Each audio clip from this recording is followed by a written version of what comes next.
In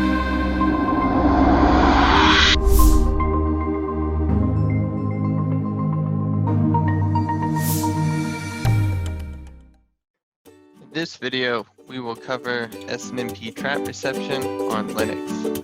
This is required for device monitoring capability and SupportAssist Enterprise, so it's important that we're able to configure and receive traps from our managed devices. So here we can see that we have a R740 system that is then discovered directly by SupportAssist, but the monitoring capability is in a failed state because the Snmp trap destination is not configured on the device, and it was not able to receive a trap from that iDRAC. So before we start off the requirements, we obviously need SupportAssist for Linux installed.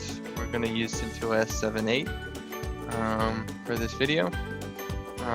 We'll also need to install some packages. The net Snmp packages are required, which include the Snmp tools and utilities. The main one we're going to focus on today is Snmp Trap D, which is the trap listener. We also need wget as well, as our trap handler is going to eventually use wget to send a HTTP post to the SupportAssist web server API on the 9099 port. We're also going to look at the protocols and ports, so what we would need to have open on any firewalls, including Firewall D or the Linux firewall. And finally, the security enhanced Linux policies that need to be enabled in order for this to work. So SE Linux is enabled by default on most new versions of Linux. So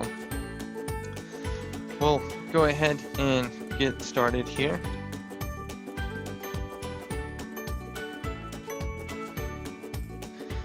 We can check to see if the net Snmp packages are installed on CentOS using the rpm-q for net Snmp.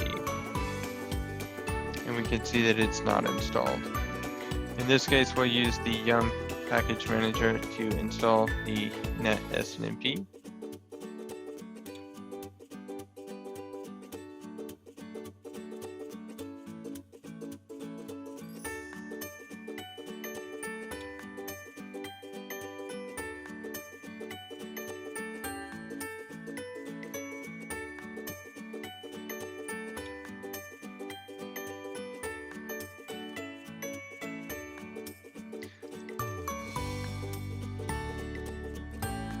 Now we can see that that package is successfully installed. We're going to do the same thing for wget.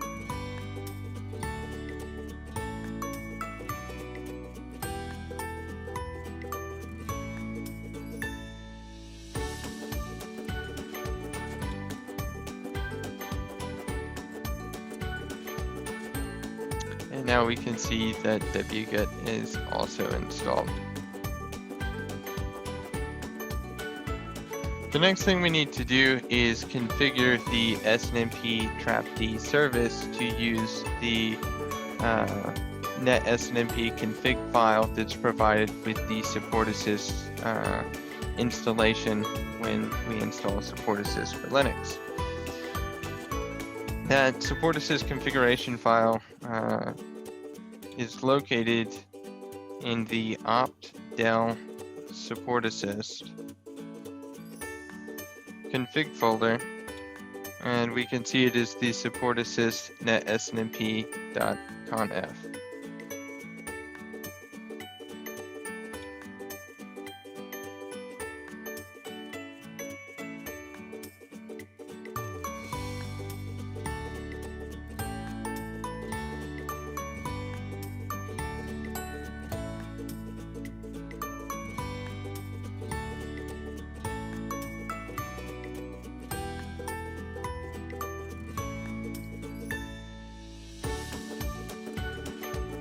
This is the unit file that defines the startup parameters for the Snmp trapd service.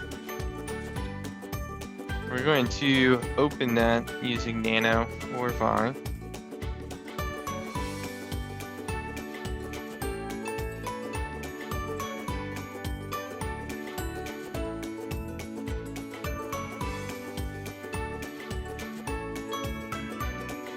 And we're going to modify the environment options variable to be -c in lowercase. And then we're also going to modify the execution start parameter after the options for -c, which is config file. We're going to put in the path to the SupportAssist netsnmp.conf file. We'll go ahead and save and write the changes.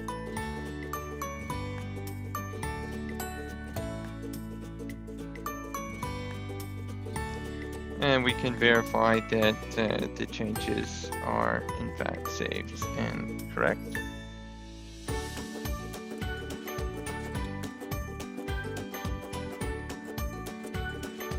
Next step that we want to take a look at is the SE Linux policies. And the SupportAssist User's Guide has the section in there, set up the SE Linux enabled systems to receive alerts.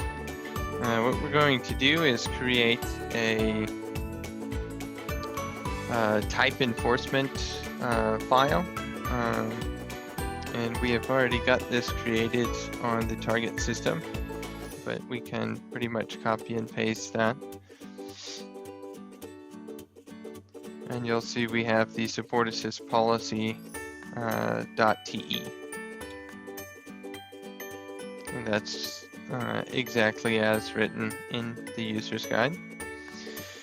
The next step is we're going to create a module from our type enforcement file and also check to see if there's any syntax errors or something like that. In this case, we can go ahead and see it went ahead and was successful and wrote out our module. Now we go ahead and take that module and we're going to turn it into a policy package. Once we have created our policy package file, we can then install that using the se module-i for install SupportAssist policy.pp. Once the policy package is installed, we can now go ahead and check to see if the Snmp trapd service is started.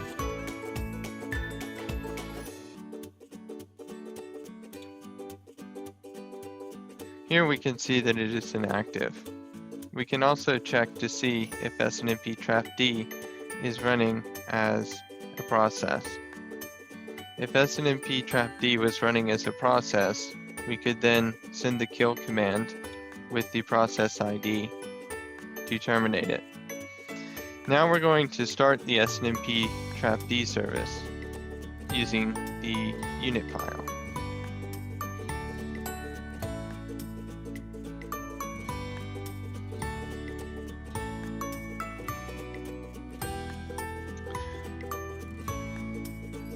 Now we can see the Snmp trapd service has been started using the unit file. We can also see that it is using the config file provided with the SupportAssist install.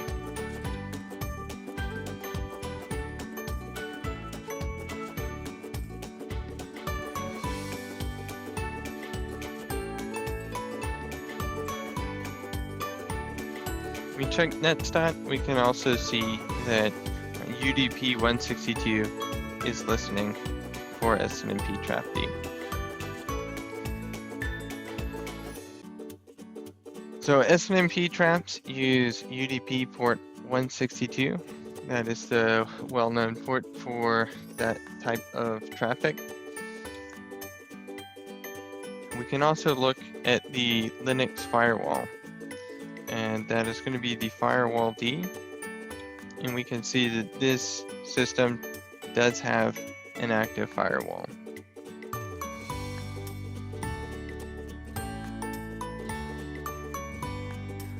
By default, Firewall D is going to block our UDP traps.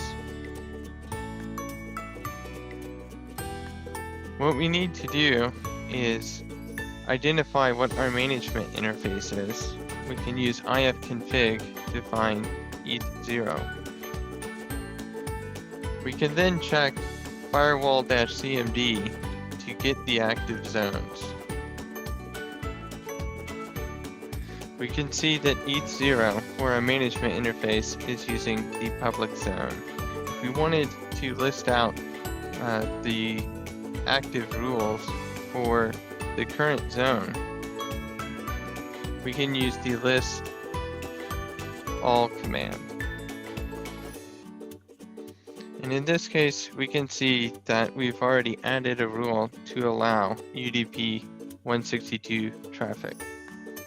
If we had not already had that rule added, we can add that using firewall-cmd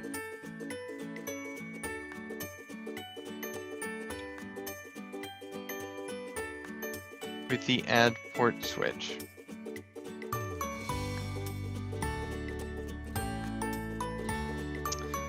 Whenever we add a new rule to the firewall, we also need to reload the firewall D.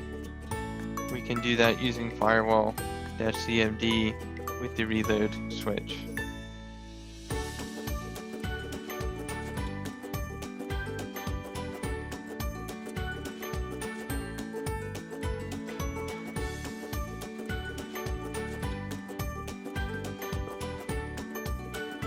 Now that we have the basic configuration in place, we're going to go ahead and try and use SupportAssist to configure and validate the trap for the system. When we do this, we're going to tail the SupportAssist application log and look for traps.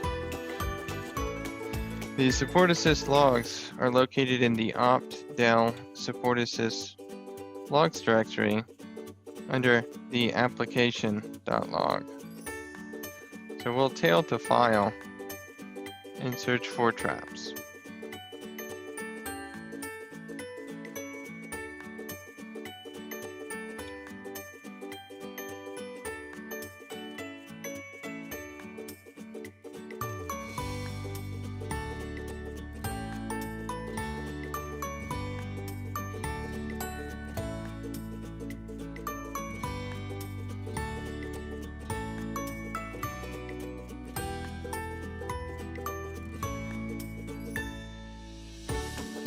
Now SupportAssist will attempt to configure the Snmp trap destination of the iDRAC.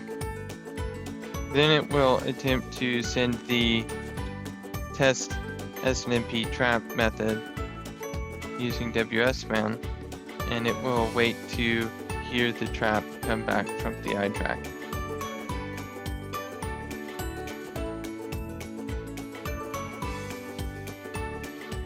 Here we can see that it has invoked the iDRAC Snmp configure. Then we can see it checks to see if the test trap is received. In this case, it's not receiving the test trap. The next step is we can look at the iDRAC and confirm that it was successfully invoking the send test trap method. We can see that from the lifecycle log. And here we can see it attempted to send test Snmp trap. That means that the iDRAC is sending an Snmp trap to the SupportAssist server. We're going to use TCP-dump, which is a protocol analyzer, to inspect the packets from the SupportAssist server and look for traps.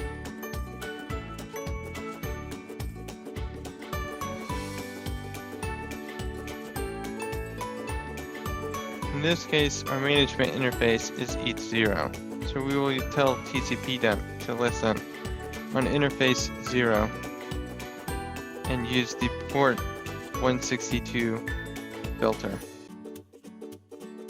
Now that our TCP dump is listening for traps on the iDRAC, we can go and attempt to send a test trap.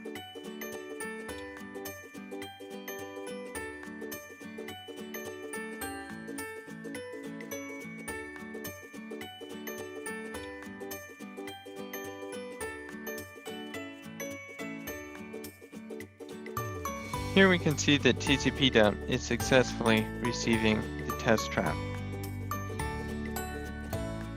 So we know that the trap is not being filtered on the network. If TCP dump does not see the trap, then the trap is getting filtered on the network by either a firewall or a switch.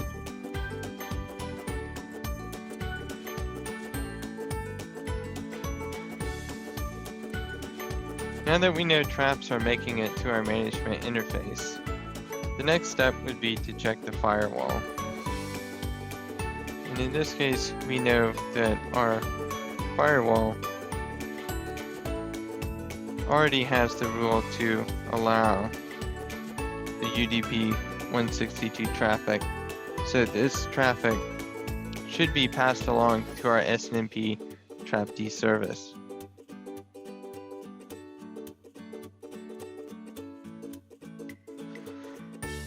If we look at the SupportAssist NetSNMP config file,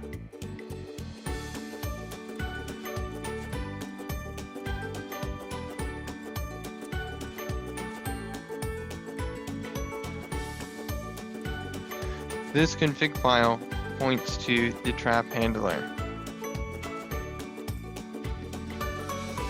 If we look at what the trap handler does, the trap handler takes our SNMP traps from the OID format and it converts it into JSON here. It then calls the child script post SNMP trap by REST call with the JSON payload and the other options. If we look at the REST call script, we can see that the only thing it's actually doing is using wget to post the JSON trap data to the SupportAssist server on the 9099 local port. Since we know that SNMP traps are reaching the server and they're allowed through our firewall, and we've also created our SE Linux policies from the user's guide, we can also check the Snmp trapd service. We can see from the latest journal logs that it is trying to post to the SupportAssist 9099 web API for the SNMP traps, but it is failing with permissions denied.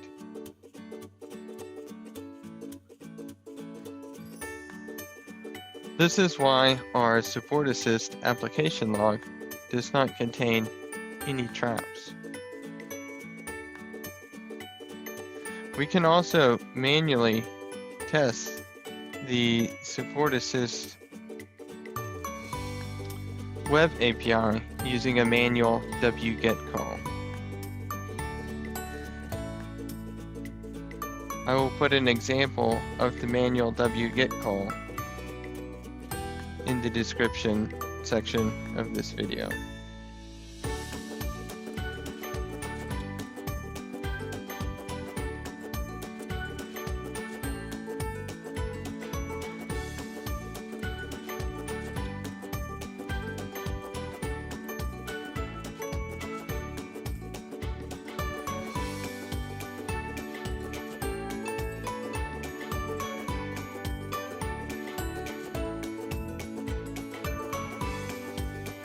We can see that the SupportAssist application service has picked up the example test trap that we used with the manual wget post data.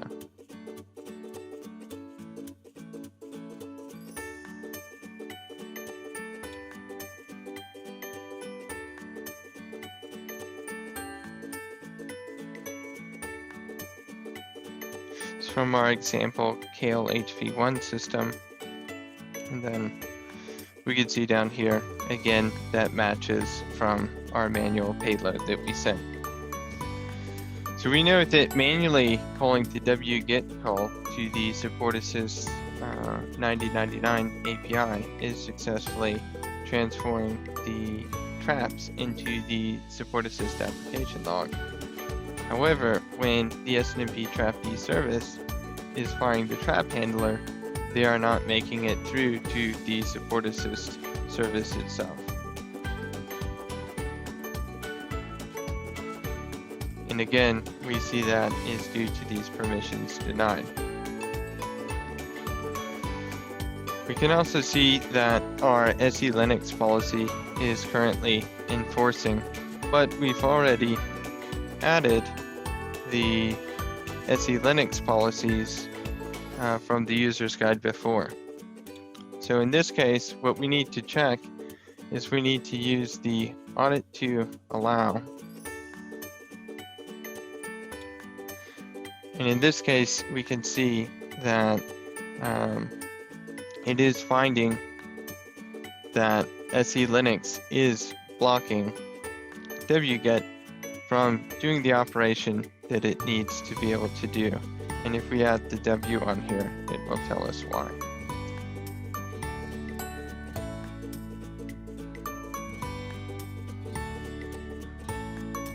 So we can see the action is denied for wget to our destination 9099 listener. So audit to allow will allow us to create the policy package that we need to install as a module and correct the SE Linux policy. So we do that by using the -M.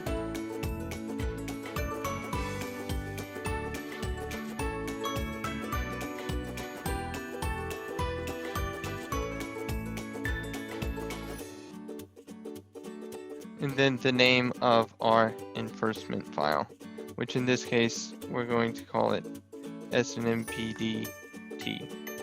And that's going to be, that value will come from here.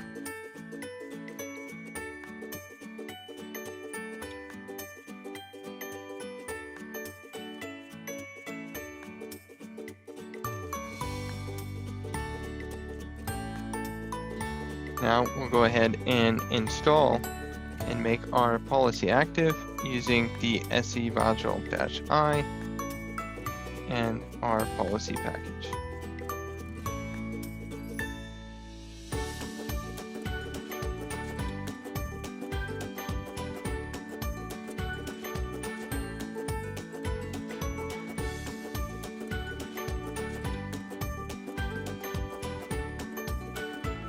Now that our policy package is installed, we'll again tail the SupportAssist application log file and search for traps while we send another test trap.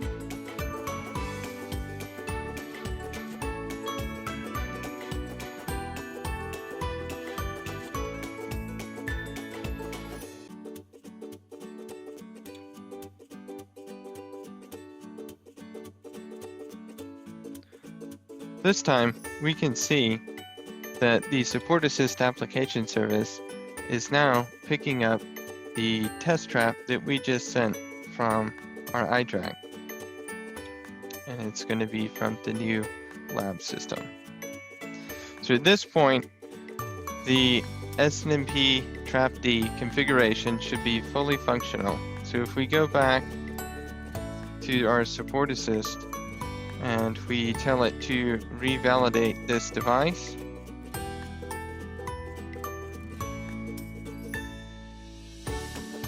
that will re-trigger the Snmp trapd monitoring verification.